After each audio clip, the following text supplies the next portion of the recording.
East Singhbhum জেলা মানে পূর্ব সিংভূম জেলা।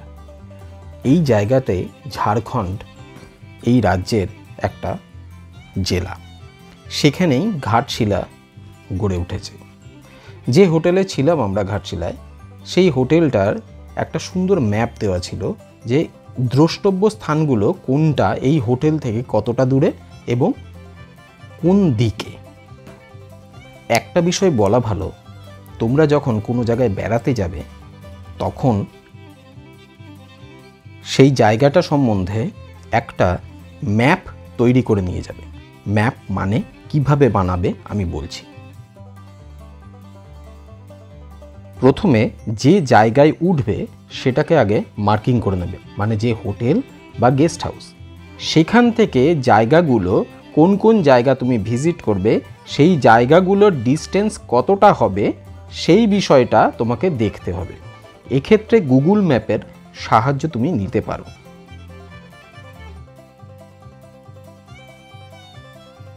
তবে গুগল ম্যাপের যখন সাহায্য নেবে একটা বিষয় বলা ভালো, গুগলে কিন্তু সব যে কিলোমিটারগুলো তোমাকে দেখাবে তার থেকে 1.5-2 কিলোমিটার তুমি প্লাস করে হিসাবটা করবে।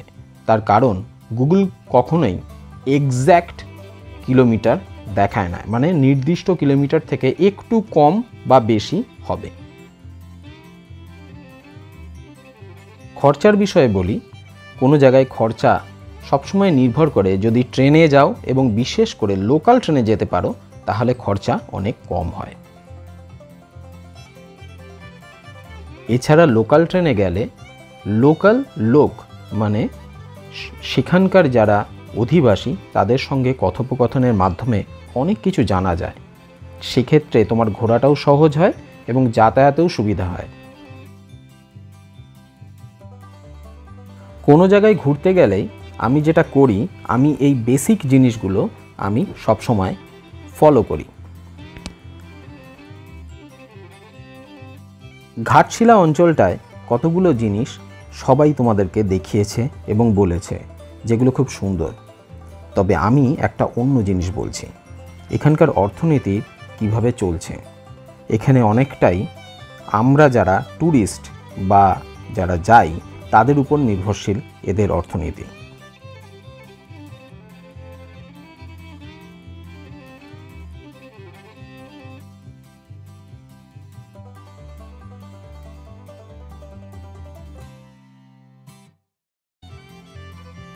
ঘাটশিলায় একটা জিনিস আমি বুঝতে পেরেছিলাম, সেটা হচ্ছে এখানে চাষের জলের একটা অভাব আছে। আমাদের সঙ্গে ছিল রঞ্জন, আমাদেরকে অটো চালিয়ে এবং গাইড করে নিয়ে যাচ্ছিল। আমি রঞ্জনকে জিজ্ঞাসা করেই এই জিনিসটা বুঝতে পেরেছিলাম। কারণ এখানে দেখছিলাম কিছু সবজির চাষ হচ্ছে, কিছু অদ্ভুত চাষ হচ্ছে যেগুলোতে জল কম লাগে, কিন্তু ধান চাষ যেটা বলা হয় সেটার পরিমাণ কিন্তু বিভিন্ন জায়গায় একটা কিছু কিছু জায়গায় দেখলাম হচ্ছে, কিছু কিছু জায়গায় একদমই হচ্ছে না। এটা জিজ্ঞাসা করাতে ও বলল যেখানে জলের সোর্সটা আছে সেইখানে ধান চাষটা হচ্ছে।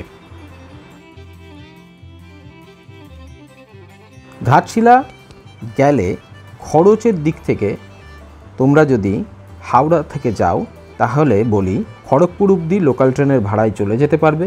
আবার খড়গপুর থেকে টাটানগরের ট্রেন যায়, সেই ট্রেনে লোকাল ট্রেনে চলে যেতে পারবে। আমি খড়গপুর টু টাটানগর বা খড়গপুর টু ঘাটশিলার একটা রেট বলে দিচ্ছি, 25 টাকা পার হেড লোকাল ট্রেনে ভাড়া হয় খড়গপুর টু ঘাটশিলা। রঞ্জনের কাছ থেকে জানতে পারলাম এই যে মাটির বাড়িগুলো আছে না, এখানে নাকি কিছুদিন আগে পরাণ বন্দ্যোপাধ্যায় এসেছিলেন একটি সিরিজের শুটিং করতে। উনি 2 দিন ছিলেন এখানে। তাহলে ভাবো এই জায়গাটার এই ধরনের অর্থনৈতিক গুরুত্ব রয়েছে।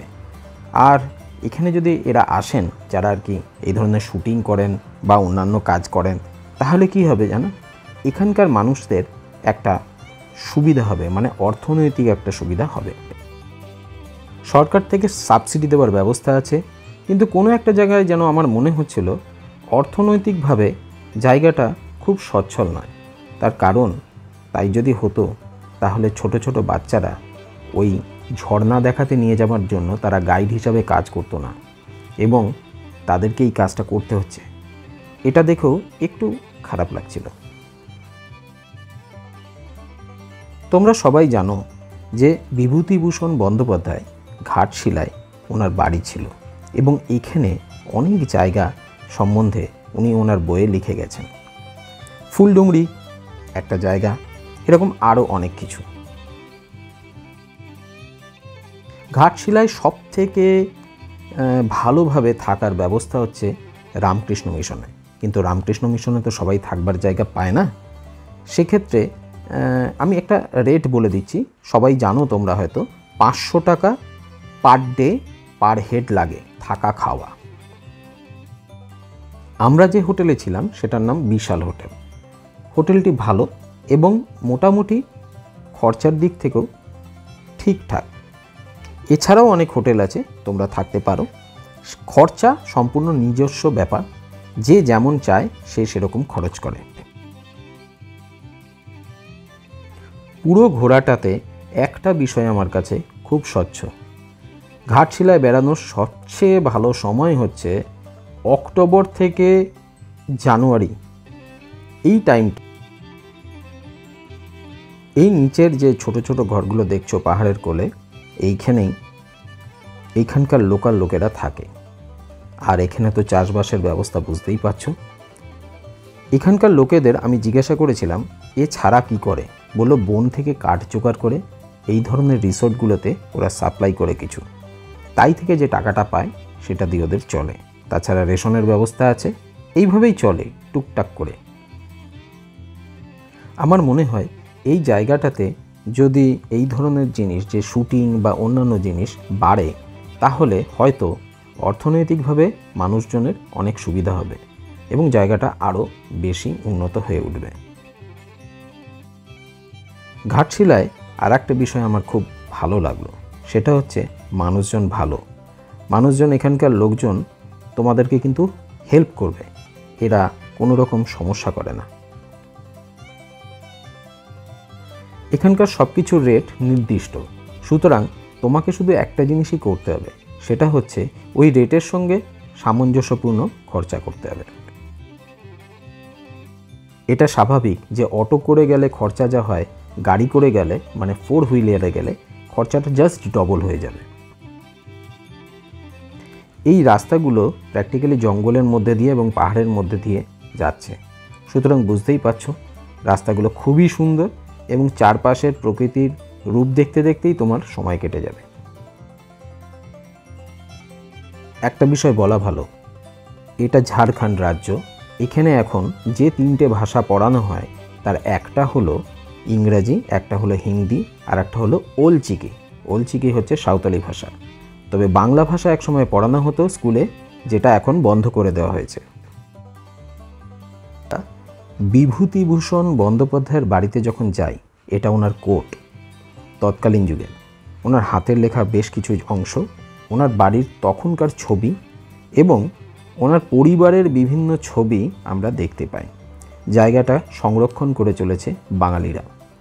একটা বিষয় বলে রাখি, এই গৌরীকুঞ্জ জায়গাটাতে একটা স্কুল চলে, এটা ওনার প্রসাদ। এই স্কুলটা বাংলা ভাষায়, এখানকার যারা বাচ্চা আছে, যারা বাঙালি, তাদেরকে বাংলা ভাষা শেখায়। এরকম ছোট ছোট স্কুল আমি ঘাটশিলায় বিভিন্ন জায়গায় দেখতে পেলাম। তার মানে যারা বাঙালি তাদের ভাষাটাকে রক্ষা করবার জন্য তারা এখন চেষ্টা চালিয়ে যাচ্ছে। যাই হোক, সকলের কাছে বলি ঘাটশিলায় যাও, ঘুরে আসো, একটা নতুন অভিজ্ঞতা নিয়ে আসো। আর প্রত্যেককে বলি যখন কোথাও যাবে, যাবার আগে নিজেদেরকে সেই জায়গায় নামার আগেই তৈরি করে নাও কিভাবে কি ঘুরবে, কোথায় কি যাবে। আজকাল অনেক কিছুরই সুবিধা আছে, আগে যেটা ছিল না। এখানে ওনার পরিবারের বিভিন্ন ছবি রয়েছে। দেখো, একটা মানুষ যাকে আমরা আজও ভুলিনি, বিভূতিভূষণ বন্দ্যোপাধ্যায়।